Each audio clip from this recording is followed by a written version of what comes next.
మరి ఎందుకు ఈ జనసంఖ్య? ఎందుకంటే వీరు సైన్యముగా ఏర్పడుతున్నారు.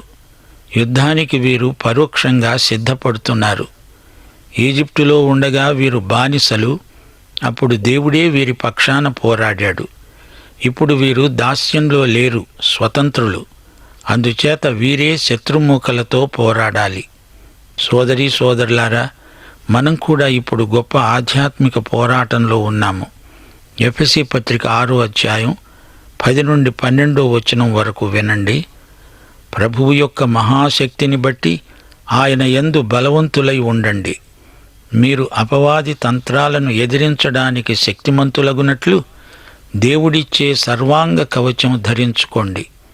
ఎందుకనగా మనము పోరాడేది శరీరులతో కాదుగాని ప్రధానులతో, అధికారులతో, ప్రస్తుత అంధకార సంబంధులైన లోకనాథులతో, ఆకాశమండలమందున్న దురాత్మల సమూహాలతో పోరాడుతున్నాము.